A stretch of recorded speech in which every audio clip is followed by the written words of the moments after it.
मन में काम विचार बहुत आते हैं। पत्नी होने के बावजूद दूसरी नारियों की ओर बार बार देखा करता हूँ। अतिशय यौन इच्छा से कैसे उबरा जाए। कल रात कोई मुझसे पूछ रहा था कोई कि अपनी पत्नी पर तो निगाह नहीं जाती, हमेशा पड़ोसियों की पत्नियों पर निगाह जाती, इसका कारण? मैंने हंस को उससे कहा, आदमी अपनी गलती नहीं देखता, दूसरों की गलतियां देखता है। ऐसी हमारी आदत है, जिसको हम कहें आध्यात्मिक रूप से निकट दृष्टि दोष। जो निकट है, जो पास है, वो हमें दिखाई नहीं देता। इसलिए तो सांस इतने निकट है। परमात्मा निकट से भी निकट अंतरतम में है, बस उसका पता नहीं चलता, बाकी सारी दुनिया का पता चलता है। तो हमें यह निकट दृष्टि की जो आदत पड़ गई है, इसको समाप्त करना होगा। जो मिला है, जो उपलब्ध है, उस पर ख्याल करो। जो दूर है, वहां से अपनी नजर को हटाओ। न केवल यह बात व्यक्तियों पर लागू होती है, वस्तुओं पर लागू होती है, मकान पर, कार पर, पत्नी पर, बच्चों पर, आभूषणों पर लागू होती है। यह बात अंततः अपने पर लागू होती है। और जो पास से भी पास है, प्राणों के प्राण में बसा है, उसका पता चलने लगता है। और यह जो अतिशय शक्ति मिली है, जिसको तुम यौन शक्ति कह रहे हो, इसको सौभाग्य समझना, क्योंकि शक्ति है तो रूपांतरित भी हो सकती है। अगर शक्ति ही ना होती तो रूपांतरण भी किसका करते? अभी जो मूलाधार से बह रही है, वह आज्ञा चक्र से और सहस्त्रार से भी बह सकती है। बस थोड़ा सा ऊर्ध्वगमन करना है, और ऊर्ध्वगमन की विधियां श्वास की विधियां हैं। मैं आपसे निवेदन करूंगा, सदगुरु ओशो का मूल बंध पर प्रवचन है, जब उन्होंने कहे कबीर दीवाना प्रवचन माला दी है, उसमें उसको पढ़िए और उस विधि को कीजिए। 3-4 महीने के अंदर सेक्स विदा हो जाएगा, सहज स्वाभाविक ब्रह्मचर्य फलित हो जाएगा। अथवा ताओ उपनिषद का प्रवचन नंबर 24वां सुनिए, जिसमें तांडेन श्वास की विधि है, मूलबंध भी श्वास की विधि है, तांडेन भी श्वास की विधि है। बड़ी अद्भुत विधि है, कभी भी कर सकते हो। मूलबंध तो कभी कभी थोड़ी देर के लिए कर सकते हो, तांडेन तो दिन भर कर सकते हो। अपने साधारण दैनंदिन क्रियाकलाप करते हुए भी कर सकते हो, और आप पाओगे काम ऊर्जा ब्रह्म ऊर्जा में रूपांतरित होने लगी। क्योंकि सांस हमारी मनोदशाओं को, भावदशाओं को, चित्तवृत्तियों को, सबको बदल देती है। गति श्वास की मनोदशाओं को परिवर्तित करती है, जीवन ऊर्जा के प्रवाह की दिशा निर्धारित करती है, दिशा निर्धारित करती है। क्या हम व्हाइट रोब ब्रदरहुड मेडिटेशन में सफेद गाउन पहने बिना शाम के वक्त कोई अन्य ध्यान विधि कर सकते हैं? देखिए, ये छोटी छोटी चीजें मैं आपके कॉमन सेंस पर छोड़ना चाहता हूं। मैं आपको निर्देश देकर एक खास मान मर्यादा नियमावली अनुशासन में बांधना नहीं चाहता। थोड़ा अपना विवेक जागृत करो। डिटेल्स में कोई आदेश नहीं दूंगा, आप खुद सोचो समझो, अपने भीतर सद्बुद्धि जगाओ, और भूल चूक हो जाए चिंता ना करो, भूल चूक करके ही आदमी सीखता है। असली बात है तुम भीतर सजग बनो, प्रेमपूर्ण बनो। ये जो क्रियाकांड है ऊपर ऊपर के, उन पर हमारा बहुत जोर नहीं है, आपकी मर्जी, आपकी समझ। क्रियाकांड ऊपर की बातें, भीतर असली साक्षी है। विधि विधान ऊपर की बातें, भीतर असली साक्षी है।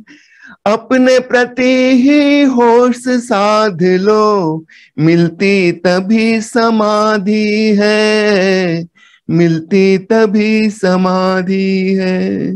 जब मैं लोगों से भगवान श्री ओशो के बारे में चर्चा करता हूं तो लोग क्यों डरते हैं या गुस्सा करते हैं?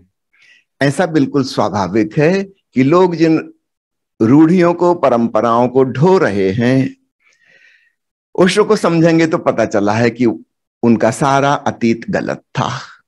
अहंकार को चोट लगती है, इसलिए जब भी कोई सदगुरु होता है लोग उस पर नाराज होते हैं।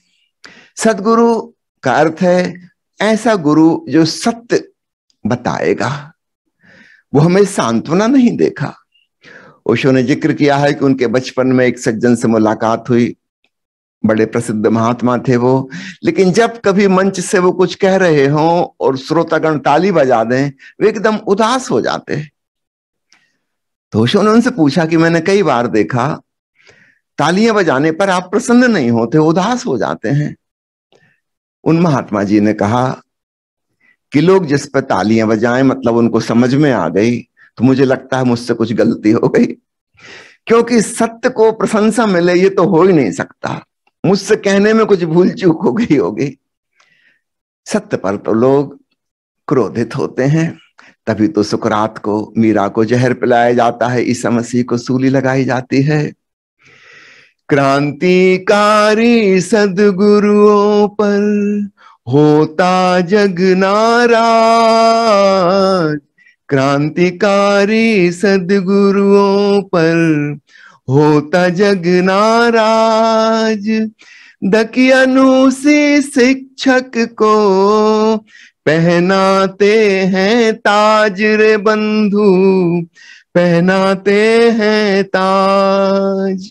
दकियानूसी शिक्षक तुम्हारी परंपराओं को पुष्ट करता है, तुम्हारा अहंकार खुश होता है, बदले में तुम भी उसका सम्मान करते हो।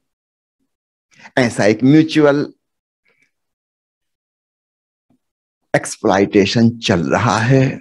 सदगुरु उस शोषण को तोड़ते हैं, वे सत्य कहते हैं और स्वाभाविक रूप से बहुत लोग नाराज होंगे। क्या केवल शारीरिक व्यायाम से शरीर की समस्त ग्रंथियां विसर्जित नहीं हो सकती, जैसे गुस्सा, भय आदि? निश्चित रूप से हो सकती हैं। ओशो की किताब ध्यान सूत्र को पढ़िएगा और विस्तार से जानने के लिए, क्योंकि हमारे तन मन संयुक्त हैं, हम एक बॉडी माइंड कॉम्प्लेक्स हैं।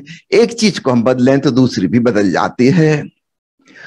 योगासन व्यायाम से मन का रेचन हो,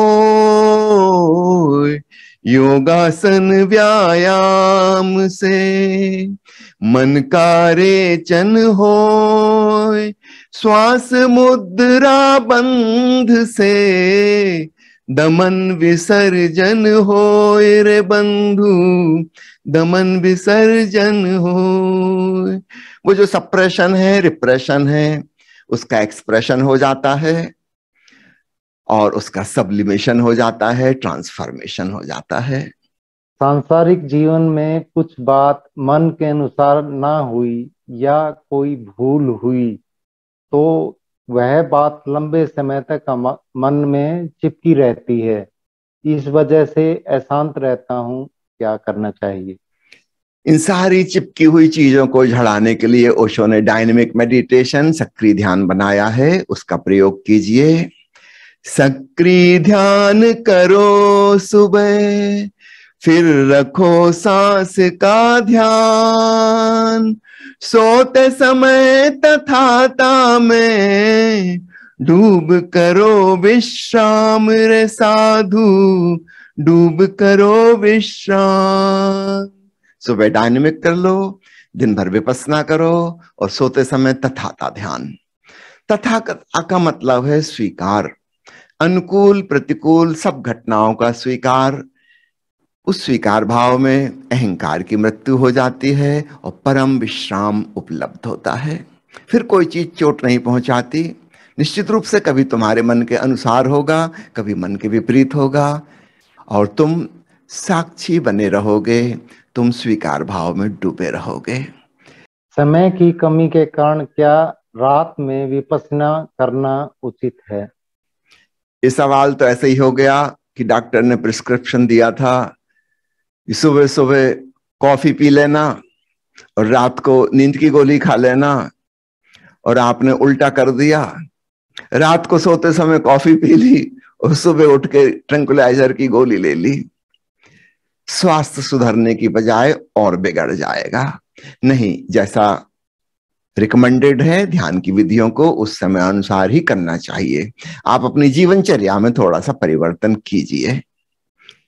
समय की कमी दुनिया में किसी को नहीं है, सबको बराबर समय मिला है। अन्य चीजों में हम शिकायत कर सकते हैं कि मेरे पास पैसा कम है, कि मेरा चेहरा सुंदर कम है, कि मेरे पास IQ कम है, कि मेरे पास मकान छोटा है। अन्य चीजों में हम शिकायत कर सकते हैं कि मेरा शरीर स्वस्थ नहीं रहता।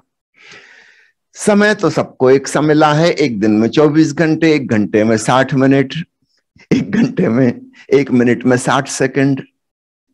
बिल्कुल साम्यवादी ढंग से परमात्मा ने समय दिया है, तो कम से कम इसमें तो कंप्लेंट मत करो कि समय की कमी है। आप अपने जीवन व्यवस्था को थोड़ा सा रीएडजस्ट करो, समय निकल आएगा।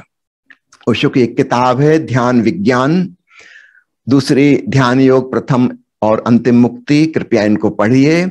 इनमें टाइम के अनुसार समय, दिन के किस पहर में कौन सी ध्यान विधि करनी है उसका विभाजन है, उसी ढंग से कीजिए। संक्षेप में आपसे कह रहा हूं, अनापान सति दिवस में संध्या भजन कीर्तन, अनापान सति दिवस में संध्या भजन कीर्तन, सूर्योदय संग जागरण, रात में शिथिलीकरण, रे साधु रात में शिथिलीकरण।